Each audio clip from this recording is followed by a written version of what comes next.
Hello বন্ধুরা, নিয়ে এলাম আবার একটি নতুন ভিডিও। তো আজ পয়লা অক্টোবর, আমাদের পুজোর মাস শুরু হচ্ছে। তো আশা করি এই অক্টোবর মাস আমাদের সবার ভালো কাটবে। কিন্তু স্টক মার্কেটের জন্য এই অক্টোবর মাস কেমন যাবে সেটা নিয়েই কিন্তু এই ভিডিও।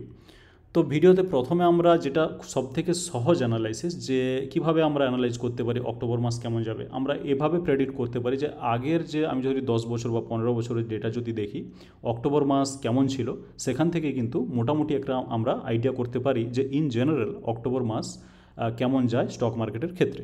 তো সেজন্য প্রথমে সেই সহজ অ্যানালাইসিস করে নেব এবং দেখে নেব যে লাস্ট 10 বছরে অক্টোবর মাস কিভাবে বিহেভ করেছিল। তো সেজন্য আমি প্রথমে এখানে চলে এসেছি এবং এখানে আমরা দেখতে পাচ্ছি যে নিফটি 50-র যে চার্ট সেটা কিন্তু আমরা এখানে লাগিয়ে রেখেছি।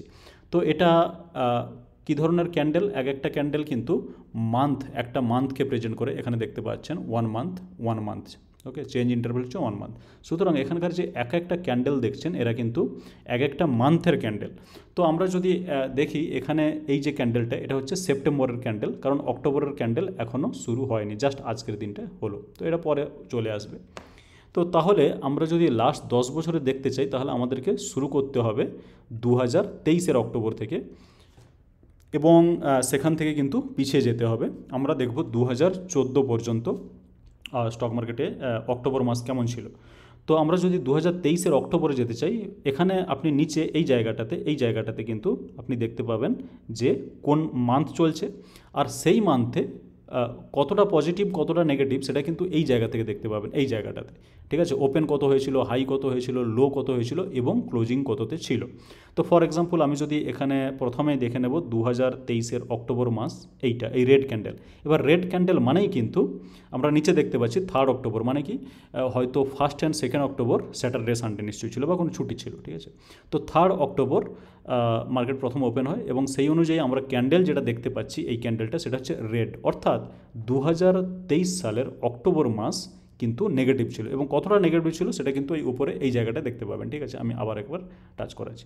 তো অক্টোবর মাসে -2.84% ছিল, যেটা নেগেটিভ 2023-এ নেগেটিভ ছিল। অ্যাকচুয়ালি এখানে কিছু এক্সটার্নাল ফ্যাক্টরও ছিল যার জন্য নেগেটিভ ছিল। আমরা যদি 2022-এর অক্টোবরে যেতে চাই, এটা 2022 এবং আমরা নিচে দেখে নেব, নিচে দেখতে পাচ্ছি এটাও 3 অক্টোবর 2022। এবং মার্কেটের ওপরে যদি আমরা দেখি ওপরের ডেটাটা, তাহলে কিন্তু দেখতে পাচ্ছি যে মার্কেট ছিল +5.37%, অর্থাৎ পজিটিভ। 2022-এ মার্কেট অক্টোবরে কিন্তু ব্যাপক পজিটিভ ছিল, 5% ইন্ডেক্সের ক্ষেত্রে পজিটিভ, মানে মার্কেট কিন্তু ওভারঅল খুব ভালো রকম পজিটিভ ছিল। এটা গেল 22-এর। যদি আমরা 21-এর অক্টোবরটা দেখেন, এটা সেপ্টেম্বর, এটা অক্টোবর। তো অক্টোবর 21 সালের অক্টোবরে আমরা দেখতে পাচ্ছি যে ওপেনিং ছিল 17,500 আর হাই গেছিলো 18,600, যেটা কিন্তু অনেকটাই। এবং আমরা এই ক্যান্ডেলটা থেকেও দেখতে পাচ্ছি যে এর হাই কিন্তু অনেক ওপরে, এই জায়গায় এর হাই কিন্তু অনেক ওপরে। ঠিক আছে, কিন্তু যদিও খুব একটা বেশি পজিটিভ দেয়নি, ফাইনালি দিয়েছিল 0.30% পজিটিভ, কিন্তু যেটা আমরা পজিটিভ হিসেবেই কাউন্ট করব, অবশ্যই সেটা পজিটিভ। 20 অক্টোবর, আমরা যদি 20 অক্টোবর, এটা 21-এর অক্টোবর গেল, 20 অক্টোবর যদি আমরা আসতে চাই, ডিসেম্বর, এটা নভেম্বর, এইটা হচ্ছে অক্টোবর। আবারও দেখছেন ওপরে 20 সালের অক্টোবর মাস, সেটা ছিল প্রায় +3.5% আপ, যেটাও কিন্তু এক মাসে ইন্ডেক্সের ক্ষেত্রে একটা বড় পজিটিভ। সুতরাং এ মাসেও দেখলাম আমরা, মানে এই বছর অক্টোবর মাস পজিটিভ। 19-এ দেখব, 20-র পরে 19, এটা নভেম্বর, এটা অক্টোবর। অক্টোবর 19 নিচে চেক করে নিন, অক্টোবর 19 এবারেও কিন্তু +3.51% আপ, যেটা কিন্তু একটা যথেষ্ট ভালো পজিটিভ। এবার দেখে নেব 18 অক্টোবর, 18, এটা নভেম্বর, 18 অক্টোবর, এটা 18 অক্টোবর কিন্তু খুবই ছিল ডাউন, -5%, এটা ভালো রকমই নেগেটিভ ছিল 18 সালের অক্টোবর মাস। এবার যেটা দেখব সেটা হচ্ছে 17, এটা হচ্ছে অক্টোবর, ডাইরেক্টলি চলে এসছে। 17 অক্টোবর কিন্তু খুবই ভালো ছিল, সেটা হচ্ছে +5.59%। 16 যদি অক্টোবর আমরা দেখি, 3 অক্টোবর, এটা হ্যাঁ, তো 3 অক্টোবরে শুরু হয়েছিল।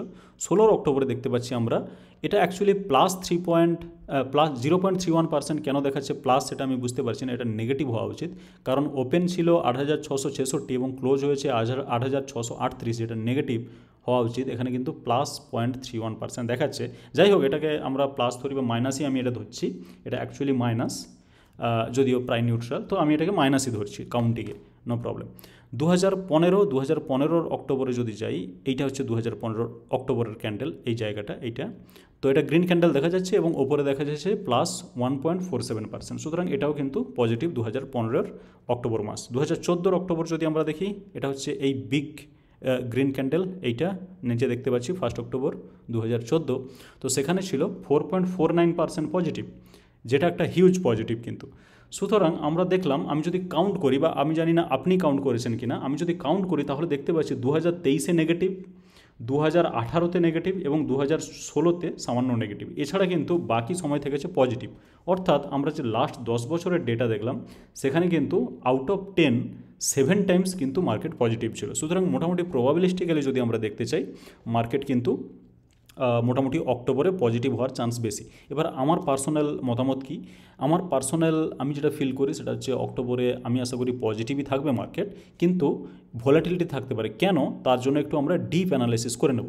তো এই যে বাইরে যেটা অ্যানালাইসিস আমরা করলাম, যে লাস্ট 10 বছরের ডেটা দেখে একটা প্রেডিক্ট করার চেষ্টা করলাম যে মোটামুটি অক্টোবরে কেমন থাকে, আমরা কিন্তু স্পেসিফিক্যালি এবার একটা টেকনিক্যাল ব্যাপার একেবারে দেখে নেব, ডেটা বেস একটা দেখে নেব এখানে, এবং সেই ডেটার উপরে বেস করেই কিন্তু আমরা কিছুটা আইডিয়া নিতে চেষ্টা করব। তো বাইরের অ্যানালিসিসের পরে আমরা আসছি ভেতরের অ্যানালিসিসের জন্য আমি চলে এসেছি এনএসির ওয়েবসাইটে, এবং সেখানে আমি দেখতে চাই ডেইলি রিপোর্টস। তো এই ডেইলি রিপোর্টসে আসার পরে আপনারা জানেন আমি আগেও কিন্তু বলেছি কীভাবে দেখতে হয়। তো ডেইলি রিপোর্টসে আসার পরে আপনাকে আসতে হবে ডেরিভেটিভ। এবার ওখানে ইকুইটি ডেরিভেটিভ থাকবে, কোনো প্রবলেম নেই। আর এখানে পেয়ে যাবেন হিউজ ডেটা, প্রত্যেকটা ফাইল ডাউনলোড করে দেখতে পারেন, প্রত্যেকটা ফাইল কিন্তু এক একটা ডেটা। তো আমাদের ক্ষেত্রে যেটা ইম্পর্টেন্ট সেটা আমরা দেখতে পাচ্ছি এই জায়গায়, যে F&O participant wise open interest, এটাকে যদি আপনি এখানে ডাউনলোড করেন তাহলে সিএসবি ফাইল ডাউনলোড হয়ে যাবে। আমার কিন্তু সিএসবি ফাইল অলরেডি ডাউনলোড করা আছে, এবং সেই ফাইলকে আমি কিন্তু খুলে নিয়েছি এই জায়গায় গুগল শিটে, ঠিক আছে। তো গুগল শিটে এইরকম একটা ওই ফাইলকে ডাউনলোড করে আপনি যদি গুগল শিটে খোলেন, এরকম একটা ফাইল খুলবে। আপনাকে কোনো কিছু এখানে করে দেখার দরকার নেই কষ্ট করে, আমি এখানে এক্স্যাক্টলি দেখাবো যে কোন ডেটাটা ইম্পর্টেন্ট। এখন ক্লায়েন্ট, ডিআইআই, প্রো, এই জিনিসগুলো কিন্তু আমাদের জন্য ইম্পর্টেন্ট নয়। আমরা কি দেখব, এফআইআই লং পজিশান, ঠিক আছে। আমি এখানে লিখতে চাই এফআইআই লং পজিশান, ওকে। তো এই এফআইআই লং পজিশান দেখা কিভাবে হয়, এর উপরে কিন্তু আমি পুরো ভিডিও বানিয়ে দিয়েছি, আমার চ্যানেলেই আছে, যে এফআইআই লং পজিশান থেকে কিভাবে আপনি মার্কেটের গতিবিধি নির্ণয় করবেন। যেমন এরকম একটা ভিডিও আমি দিয়েছিলাম, এনএসসি ওয়েবসাইট থেকে এই ডেটা ডাউনলোড করে মার্কেটের গতিবিধি নির্ণয় করুন, how to predict market using NSC data, ঠিক আছে। তো এখানে কিন্তু আপনি গিয়ে ডিটেলসে দেখতে পারেন যে এটা কীভাবে কাজ করে। তো আমি এখানে কিন্তু ক্যালকুলেট করে দেখাবো যে এফআইআই লং পজিশান কীভাবে কাজ করে। তো এটা আমরা বের করতে চাইছি, ঠিক আছে, এটা আমরা বের করতে চাইছি ফাইনালি। তো আমি প্রথমে দেখে নেব যে এফআইআই টোটাল পজিশান কী আছে।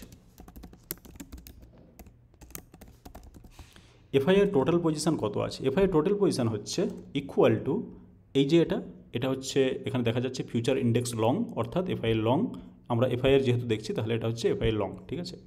এটা প্লাস এইটা এফআইআই শর্ট, এটা আমি যদি করি রিটার্ন মানে এন্টার করি, তাহলে কিন্তু আমি পাবো এফআইআই টোটাল পজিশান, যেটা হচ্ছে এটা।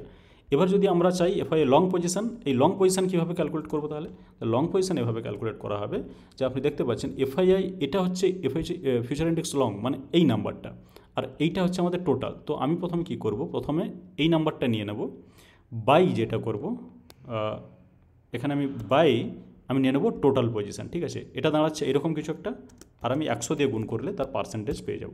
তাহলে লং পজিশান আমরা কত দেখতে পাচ্ছি, যে 79.39, যেটা মোটামুটি 80 বলা চলে, ঠিক আছে।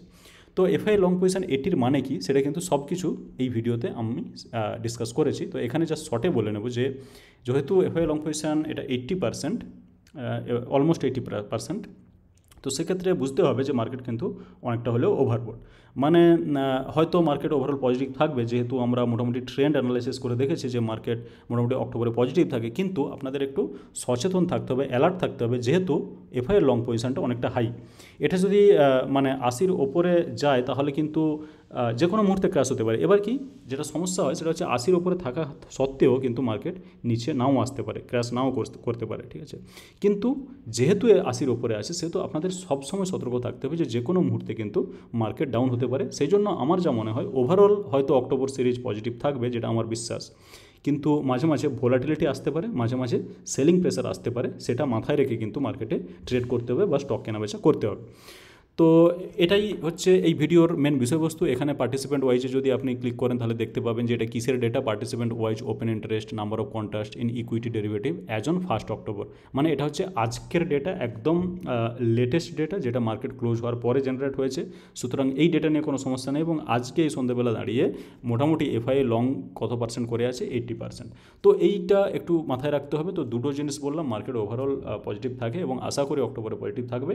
কিন্তু যেহেতু লং পজিশন খুব হাই, সেহেতু আপনাদের একটু সতর্ক থাকতে হবে, যে কোনো মুহূর্তে সেলিং প্রেসার আসতে পারে। এই এফআইআর যদি লং পজিশন এখানে 20% হতো, বা এই নাম্বারটা যদি এই কলামে থাকতো আর এই নাম্বারটা যদি এই কলামে থাকতো, তাহলে কিন্তু আমি বলতাম কোনো চিন্তা নেই, মার্কেট ওভার সোল্ড হয়ে আছে এবং মার্কেট কিন্তু পজিটিভ মোমেন্টাম নিয়ে চলতে পারে। ঠিক আছে, সেটা ইমিডিয়েটলি হোক বা কিছু 1 মাস না হলে 2 মাস পরে হোক। তো মার্কেট এই মুহূর্তে মোটামুটি ওভারবট আছে এবং সে কারণে আমাদেরকে একটু অ্যালার্ট থাকতে হবে মার্কেটে। তো এই ভিডিওতে এটুকুই। ভিডিওটি ভালো লাগে থাকলে ভিডিওটি লাইক করে দিন আর চ্যানেলটাকে সাবস্ক্রাইব করে রাখুন, যাতে করে আমার প্রত্যেকটা ভিডিওর আপডেট আপনি সঙ্গে সঙ্গে পেতে পারেন। আর ভিডিওটি দেখার জন্য আপনাকে অনেক ধন্যবাদ।